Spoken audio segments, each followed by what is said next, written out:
Assalamualaikum warahmatullahi wabarakatuh. Selamat pagi kawan-kawanku semuanya. Selamat bertemu kembali dengan Om Jai, Guru Blogger Indonesia. Pagi ini saya membaca panduan penulisan tesis dan disertasi dari Pascasarjana Universitas Negeri Jakarta tahun 2019. Nah, yuk kita baca panduannya. Buat teman-teman Pascasarjana UNJ, baik yang mengambil tesis ataupun disertasi, nanti akan mendapatkan buku panduan.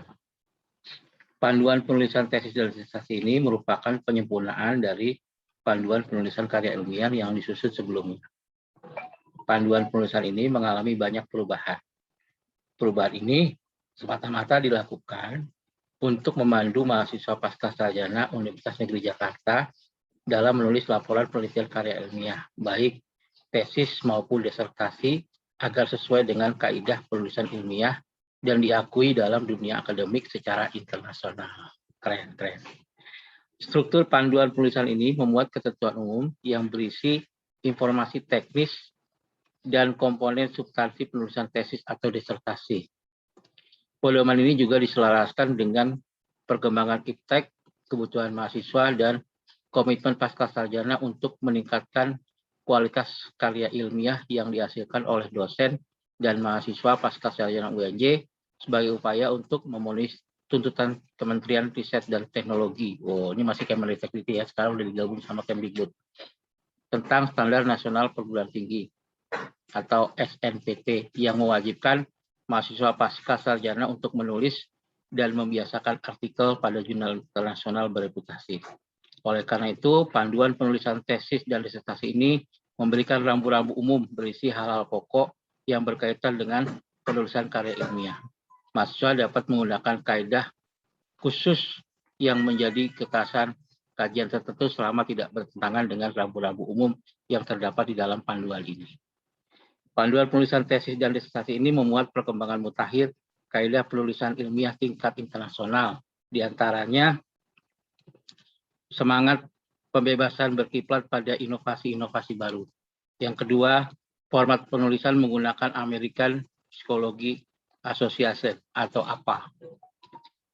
Yang ketiga, kewajiban menggunakan piranti lunak referensi manajer dalam penulisan citasi dan daftar pustaka. Kewajiban menggunakan piranti lunak referensi manajer dalam penulisan citasi dan daftar pustaka, serta kewajiban memindai draft proposal, tesis, dan disertasi sebelum pendaftaran ujian. Hal ini dimaksudkan untuk menghindari terjadinya kesamaan karya tulis yang disusun oleh mahasiswa dengan karya tulis orang lain, sehingga terhindar dari praktik plagiat. Bagus nih, jadi kita nggak boleh plagiat. Kami berterima kasih kepada tim penyusun panduan ini yang dikoordinasi oleh Gugus Penelitian, Publikasi, dan Pengabdian Masyarakat atau GP3 Pascasarjana. Semoga panduan ini dapat memperlancar penyelesaian studi mahasiswa Pascasarjana UNJ. Jakarta 5 September 2019, Direktur Pascasarjana UNJ, Profesor Dr. Ilda Mahyuni. Wah, berarti udah berapa tahun ya sekarang? 2020, 2021, udah 3 tahun yang lalu. Udah harus revisi nih. Ya mudah-mudahan lah ada revisi. Nah, di dalam buku ini nanti ada ketentuan umum tentang publikasi pendahuluan, bahasa, jumlah kata, tampilan layout, yang terdiri dari halaman sampul, halaman judul, halaman pengesahan, pernyataan originalitas abstrak, halaman pernyataan persetujuan publikasi, daftar isi, daftar gambar, daftar tabel, penulisan persamaan matematika. Buat orang matematika susah nih. Yang kelima, format penulisan. Keenam, penulisan rujukan dalam daftar pustaka. 7, penulisan citasi dan daftar pustaka mengikuti jenis rujukan. 8, cara penulisan rujukan dalam daftar pustaka. 9, sampul. Nah, lalu ada bagian etika penulisan, yaitu literasi copying, substansian copying, paraphrasing, text recycling, consent form dan informed consent, dan pelibatan anak dalam penelitian.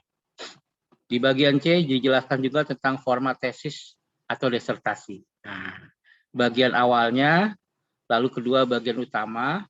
Di dalam bagian utama itu ada bagian pendahuluan yang terdiri dari latar belakang, pembatasan penelitian, pertanyaan penelitian atau rumusan masalah, tujuan penelitian, state of the art, roadmap penelitian. B, kajian pustaka. Lalu C, metode penelitian. D, bagian hasil dan pembahasan. 1, hasil penelitian. 2, pembahasan. 3, keterbatasan penelitian. E, simpulan dan rekomendasi. Di dalam simpulan dan rekomendasi itu nanti dijelaskan apa-apa yang sudah bisa kita simpulkan.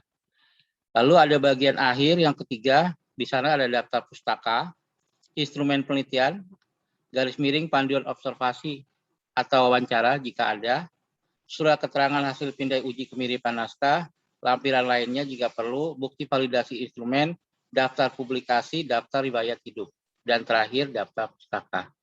Lalu di poin D-nya ada publikasi ilmiah, lalu poin E daftar pustaka, poin F lampiran-lampiran. Nah ini lampirannya penting nih buat teman-teman ya, jangan lupa. Yang pertama halaman sampul tesis, halaman judul tesis, halaman sampul disertasi, halaman judul disertasi. Di lampiran 5 jangan lupa lembar persetujuan seminar proposal. Lampiran 6 pengesahan perbaikan seminar proposal. Lampiran 7 halaman pengesahan persetujuan ujian tesis. 8 bukti pengesahan perbaikan ujian tesis. Lampiran 9 bukti pengesahan judisium magister. Lampiran 10 lembar persetujuan seminar proposal disertasi. Lampiran 11 pengesahan perbaikan seminar proposal disertasi. Lampiran 12 lembar persetujuan seminar kelayakan disertasi. Lampiran 13 pengesahan perbaikan seminar kelayakan disertasi. Lampiran 14 lembar persetujuan ujian tertutup. Lampiran 15 pengesahan perbaikan ujian tertutup. Lampiran 16 pengesahan perbaikan ujian terbuka. Lampiran 17 pernyataan originalitas. Lampiran 18 tentang abstrak, 19 pernyataan publikasi, lampiran 20 pernyataan copyright transfer, lampiran 21 daftar isi, lampiran 22 daftar gambar, lampiran 23 daftar tabel, lampiran 24 contoh tabel, lampiran 25 pernyataan kesediaan responden, lampiran 26 surat edaran Wakil Direktur 1 tahun 1937, lama juga ya. Yang 27 borang kelayakan artikel ilmiah. Nah, ini itu isi dari buku ini. Teman-teman, yuk kita pelajari bersama. Assalamualaikum warahmatullahi wabarakatuh.